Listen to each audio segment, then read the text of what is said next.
प्रकरण दूसरा, लवा और उसके बच्चे। जाड़ा शुरू हुआ। कड़ाके की ठंडी पड़ने लगी। गेहूं के खेत अच्छी तरह पक चुके थे। फसल कटने लगी। मनोहर पटेल और उसका पुत्र भी प्रातः अपने खेत में गए। ठंड अधिक थी, अतः धूप में बैठकर मौज में बातें करने लगे। मनोहर ने कहा, जयसी, अब तो गेहूं काटना शुरू करना चाहिए। देख, मूला का खेत करीब करीब कट भी चुका है। जयसी ने कहा, हाँ, हम भी कल से कटाई आरंभ कर दे। मनोहर ने कहा, तू आज रात को अपने टोल में सबसे कह आ, तो कल सवेरे सब यही खेत में आ जाए और हाथों हाथ सारी फसल कट जाए। जयसी ने कहा, ठीक है, आज रात मैं सबसे कह आऊँगा। उसी खेत में एक चिड़िया का घोंसला था। उसमें बैठे हुए बच्चों ने उनकी बातें सुनी तो बहुत घबराए। रात को जब माँ घर आई तो उन्होंने उससे कहा, माँ, कल सुबह इस खेत का मालिक अपने पड़ोसियों के साथ खेत काटने आएगा, हमें दूसरी जगह ले चल। माँ बोली, तुम जरा भी न घबराओ, देखना कल खेत नहीं कटेगा। जैसे पड़ोसियों को खेत काटने का निमंत्रण दे आया था। बाप बेटे खेत में बैठे उनकी राह देख रहे थे। शाम होने को आई परंतु कोई भी न आया।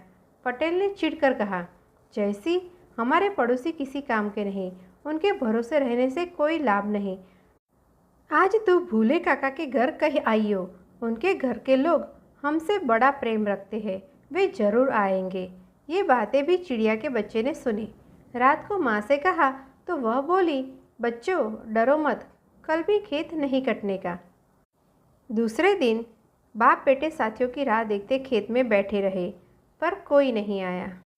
पटेल बहुत चिढ़ा और बोला, जैसी, बिना आप मरे स्वर्ग नहीं दिखता। कल सवेरे मैं और तू मिलकर सारा खेत काट डालेंगे। चिड़ियों के बच्चे ने यह बात शाम को जब माँ से कही तो माँ ने कहा, बच्चों, अब कल सवेरे खेत जरूर काटा जाएगा। चलो किसी दूसरी जगह पर घोंसला बनाकर रहे। दूसरे दिन पटेल और जयसिंह ने मिलकर खेत काटना शुरू कर दिया। सच है, अपना हाथ जगन्नाथ, दूसरे की आस सदा निराश। कोई मेरी मदद नहीं करता, यह कहकर दूसरों पर दोष नहीं रखना चाहिए। सबको अपने अपने काम रहते हैं। अपना काम आप करने की आदत डालने से और हर कार्य निश्चित समय पर हो जाता है। प्रकरण तीसरा, अपव्यय। एक दिन अकबर ने बीरबल से पूछा, लाख बड़े कि 20? बीरबल ने उत्तर दिया, 20। सुनकर अकबर को बहुत आश्चर्य हुआ। बोला, बीरबल, होश में हो? बीरबल ने उत्तर दिया, जहापना, ठीक कहता हो। अकबर ने इस विचित्र उत्तर का कारण पूछा। बीरबल ने कहा, जो मनुष्य लाख रुपये कमाकर 1.25 लाख खर्च करता है, उसकी अपेक्षा वह अधिक धनी है जो 20 कमाता है और 19 खर्च करता है। इसीलिए लाख से 20 अधिक है। बीरबल का कहना सत्य था। जो मनुष्य अपनी आय से अधिक खर्च रखता है, उसके समान निर्धन कोई नहीं। प्रकरण 4, उत्तम जीवन। गरुड़ पक्षियों का राजा है। ऊंचे आकाश में वह विहार करता है। बेचारी मधुमक्खी, छोटी सी जान, दिन भर इधर उधर भटककर रस इकट्ठा करती है। एक बार जब गरुड़ पानी पीने पृथ्वी पर उतरा, दोनों की भेंट हुई। गरुड़ बोला, मधुमक्खी, तेरा भी क्या जीवन है? वसंत ऋतु भर तू डाल डाल और फूल फूल पर मारी मारी फिरती है, बूंद बूंद रस जमा कर छत्ता लगाती है, वह भी दूसरों के लिए। मेरा जीवन देख, ऊंचे आकाश में सदा विचरता रहता हूँ। कोई भी पक्षी मुझसे ऊंचा या तेज नहीं उड़ सकता। मैं जब चाहूँ जिसके हाथ में से उसका आहार छीन लूँ। मधुमक्खी ने उत्तर दिया, ठीक है महाराज, यह ऊंचा पद आप ही को शुभ हो। मुझे इसका लोभ नहीं कि ऐसी ऊंची उड़ूँ या दूसरों का आहार छीन कर खाऊँ। मुझे तो परिश्रम करना ही भला लगता है। कठिन परिश्रम कर मैं मधु इकट्ठा करूँ और वह दूसरों के काम आए। इससे बड़ा सौभाग्य क्या हो सकता है? वास्तविक महत्ता बल, कीर्ति अथवा किसी से जबरदस्ती छीन लेने में नहीं है। साधारण सरल जीवन अपना कर परोपकार करना और ऐसा करने में जो श्रम पड़े उसे हंसते हंसते झेलना, यही सच्चा बड़प्पन है। प्रकरण 5वां, धन का उपयोग। एक बार भगवान बुद्ध ने तोते के रूप में जन्म लिया। जब उनका पिता तोता वृद्ध हुआ तो उसने तोते के रूप में बुद्धदेव को बुलाकर कहा, बेटा, मैंने अब तक अपने झुंड का यथाशक्ति पालन पोषण किया। अब मैं बूढ़ा हो गया, मुझ में शक्ति नहीं रही, इसीलिए अब तू इनका मुखिया बन और इनको सुखी कर। बुद्धदेव ने कहा, जो आज्ञा पिताजी, आप विश्राम करिए, मैं इन सब भाइयों की तन मन से सेवा करूँगा। यह कहकर बुद्धदेव ने उन तोतों का नेतृत्व स्वीकार किया। हिमालय की तलहटी में जहाँ खूब धान के खेत पक रहे थे, वह अपने समूह को दाना चुगाने के लिए ले जाते। तोता का यह झुंड बहुत ही मनोहर था। खेतों के रखवाले उन्हें एकटक देख रह जाते, कभी भी उनका मन उन्हें उड़ाने को न होता। सब तोते दाना खाकर उड़ जाते, पर बुद्धदेव दाना चुगने के बाद थोड़े से दाने चोंच में भरकर साथ ले जाते। एक बार खेत के रखवाले ने इनका सुंदर रूप देखकर इन्हें पकड़ने का विचार किया। उसने जाल बिछाया। बुद्धदेव जाल में फंस गए, पर उन्होंने सोचा, यदि मैं अभी से चिल्लाता हूँ तो दूसरे तोते भूखे ही उड़ जाएंगे। इन सबको खा पी कर उड़ जाने दूँ, बाद में जो होगा देखा जाएगा। तोतों का समूह दाना चुगकर उड़ गया। रखवाला बुद्धदेव को पकड़कर मालिक के पास ले गया। मालिक उनका रूप देखकर चकित रह गए। उसे लगा कि यह तोता कोई अलौकिक जीव है। उसने तोते से पूछा, शुकराज, आप जी भर कर दाना चुगने के बाद चोंच में मंजरी भरकर क्यों ले जाते हैं? बुद्धदेव ने मनुष्य की बोली में उत्तर दिया, महाराज, दाने मैं चोंच में ले जाता हूँ, उसमें से कुछ से अपना उधार चुकाता हूँ, कुछ दूसरों को उधार देता हूँ और शेष कोठार में भरता हूँ। यह विचित्र उत्तर सुनकर खेत वाले को बड़ा कौतूहल हुआ। बोला, मैं समझा नहीं, जरा अपनी बात को स्पष्ट कीजिए। बुद्धदेव ने कहा, मेरे वृद्ध माता पिता हैं जो अब चल फिर नहीं सकते, उन्हें मैं अन्न देता हूँ और इस प्रकार उनका ऋण चुकता हूँ। मेरे बच्चे हैं जो अभी उड़ नहीं सकते, उन्हें भी मैं अन्न देता हूँ या उधार देता हूँ। जब मैं वृद्ध होगा तो वे भी मुझे इसी तरह खिलाएंगे। कुछ तोते जो अपंग, निर्बल तथा वृद्ध होने के कारण चल फिर नहीं सकते, उन्हें भी मैं अन्नदान करता हूँ। यही मेरा कोठार है। यह उत्तर सुनकर खेत वाला बहुत प्रसन्न हुआ। बोला, शुकराज, आप धन्य हैं। आज से आप और आपके साथी निर्भय होकर मेरे खेत में दाना चुगा करें। उसने बुद्धदेव को छोड़ दिया। बुद्धदेव की बातों में उसे ज्ञान हुआ कि मनुष्य को अपनी कमाई का सदुपयोग किस प्रकार करना चाहिए। मनुष्य को अपनी कमाई का एक अंश अपने वृद्ध माता पिता के पालन में व्यय करना चाहिए। स्वप्न में भी उन्हें बाहर रूप न समझना चाहिए। माता पिता को चाहिए कि बालकों का पालन पोषण करे और परिश्रम कर काफ़ी खर्च करके उन्हें उत्तम शिक्षा दे। जो कमाया जाए वह केवल अपने तथा अपने परिवार के लिए ही नहीं, वरन उसका उचित भाग दूसरों की भलाई में भी खर्च करना चाहिए। प्रकरण छठा, वसु राजा का पक्षपात। दक्षिण भारत में अभिचंद्र नामक राजा राज्य करता था। उसके वसु नामक बुद्धिमान कुमार था।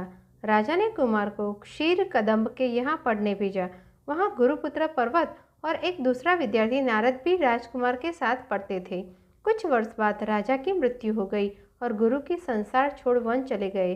तब वसु राजगद्दी पर बैठा। पर्वत ने विद्या पढ़ाने का काम संभाला। राजा वसु बड़ा ही सत्यवादी राजा प्रसिद्ध हुआ। संसार में उसका बहुत नाम था। एक दिन नारद मुनि पर्वत के घर आए। पर्वत कुछ शिष्यों को वेद पढ़ा रहा था। पढ़ाते समय उसने अज शब्द का अर्थ बकरा बताया और यज्ञ में बकरे की आहुति देना शास्त्र सम्मत कहा। दयालु नारद यह सुनकर बहुत दुखी हुए। उन्होंने पर्वत से कहा, भाई, तू भूल रहा है। गुरु जी ने अज शब्द का अर्थ इस प्रकार किया था, अ नहीं जा जन्म, अर्थात जो दोबारा न जन्मे, यानी पुराना धान। तो इसका हिंसा बोधक अर्थ क्यों करता है? पर्वत को पिता द्वारा किया हुआ यह अर्थ सहसा याद आ गया, परंतु यह बजाय हठपूर्वक बोला, नहीं, अज का अर्थ गुरुजी ने बकरा ही किया था। मेरा सहपाठी राजा वसु इसका साक्षी है। जो झूठा निकले उसकी जीभ काट ली जाए। नारद ने यह बात स्वीकार कर ली। जब पर्वत की माता ने यह सुना तो वह बहुत चिंता में पड़ी। उसने पर्वत को बुलाकर कहा, बेटा, नारद का कहना सही है। व्यर्थ हठ न कर और अपनी भूल स्वीकार कर उससे क्षमा मांग ले। सत्यवादी राजा वसु तो सदा सत्य ही कहेगा, व्यर्थ ही तुझे दंड मिलेगा। पर्वत बोला, चाहे जो हो, जो मैंने कह दिया, माँ, तुम वसु राजा को समझा आओ, वह मेरे ही पक्ष में बोले। पुत्र स्नेह के कारण माता वसु राजा के पास गई। उससे एकांत में पूरा हाल बताकर प्रार्थना की, बेटा, जैसे बने पर्वत को बचाओ। पहले तो राजा ने झूठी साक्षी देने से इनकार कर दिया, पर अंत में गुरु पत्नी के आग्रह और गुरुपुत्र के स्नेह से राजी हो गया। दूसरे दिन प्रातःकाल पर्वत और नारद राजा से अपने विवाद का निर्णय कराने सभा में आए। राजा ने अपना निर्णय देते हुए कहा, पर्वत ठीक कहता है। गुरुजी ने अज का अर्थ बकरा ही किया था। झूठ बोलते ही राजा का आसन डगमगा उठा और वह सिंहासन से गिर पड़ा। राजा और पर्वत का मुंह फीका पड़ गया। उनका झूठ खुल गया था। उपस्थित प्रजा उन्हें धिक्कारने लगी। शिष्यों के सामने मेरी हेठी होगी, इस वजह से पर्वत झूठ बोला। भूल मनुष्य मात्र से होती है, उसे सुधारने में कोई दोष नहीं। भूल सुधारने वाले का तो उपकार मानना चाहिए। हठपूर्वक झूठ को सच बताने का प्रयत्न करना मूर्खता है। सच बोलने वाला सदा प्रसन्न रहता है। झूठ बोलने वाले को सदा यही चिंता रहती है कि कहीं उसका झूठ खुल न जाए और उसे एक झूठ छुपाने के लिए बार बार झूठ बोलना पड़े। प्रकरण 7वां, नरोवा कुंजरोवा। युधिष्ठिर बहुत ही धर्मपरायण और सत्यवादी थे, इसीलिए लोग उन्हें धर्मराज कहकर पुकारते थे। महाभारत का युद्ध चल रहा था। अब कौरवों की ओर से आचार्य द्रोणाचार्य सेनापति बनकर मैदान में उतरे। उस समय कोई ऐसा वीर न था जो आचार्य द्रोणाचार्य के सामने टिक सकता। उनके धनुष से बाणों की ऐसी बौछार हो रही थी कि पांडव सैनिकों में हाहाकार मच गया। यह दशा देखकर श्री कृष्ण बहुत चिंतित हुए। वह समझ गए कि आधा दिन और ऐसे ही युद्ध चला तो पांडवों की संपूर्ण सेना का नाश हो जाएगा। उन्होंने अर्जुन से कहा, अर्जुन, आचार्य को परास्त करना किसी के वश की बात नहीं, इसीलिए अब हमें किसी युक्ति का सहारा लेना होगा। यदि आचार्य का वध न हुआ तो कौरवों की विजय निश्चित है। इस समय यदि किसी प्रकार आचार्य के कान में यह बात डाल दी जाए कि उनका पुत्र अश्वत्थामा मारा गया तो वह दुखी होकर युद्ध बंद कर देंगे। श्री कृष्ण की यह बात सुनकर अर्जुन को बहुत आश्चर्य हुआ। बोले, झूठ?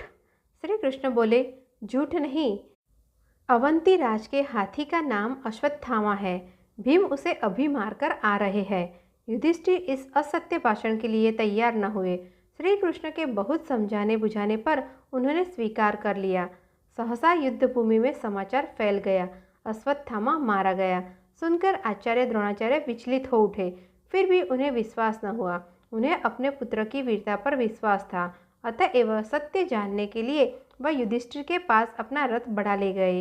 वह जानते थे कि तीनों लोक का राज्य पाने के लिए भी युधिष्ठिर कभी झूठ न बोलेंगे। उन्होंने युधिष्ठिर से पूछा, बेटा, क्या यह सत्य है कि अश्वत्थामा मारा गया? युधिष्ठिर बहुत द्विधा में पड़े, फिर जी कड़ा करके धीरे से बोले, हाँ, अश्वत्थामा मारा गया। कहते कहते उन्हें फिर धर्म का भय हो आया और बोले, नरोवा कुंजरोवा। इसी समय श्री कृष्ण ने जोर से शंख बजा दिया। युधिष्ठिर के अंतिम शब्द द्रोणाचार्य सुन न सके। उन्होंने शोक विह्वल होकर युद्ध बंद कर दिया। इस असत्य वचन के कारण युधिष्ठिर का तेज क्षीण हो गया। उनका रथ, जो अब तक पृथ्वी से 4 उंगल ऊपर चलता था, पृथ्वी से छू गया। असत्य वचन से धर्मराज युधिष्ठिर तक का तेज घट गया और अंत में उन्हें भी नरक के दर्शन करने पड़े।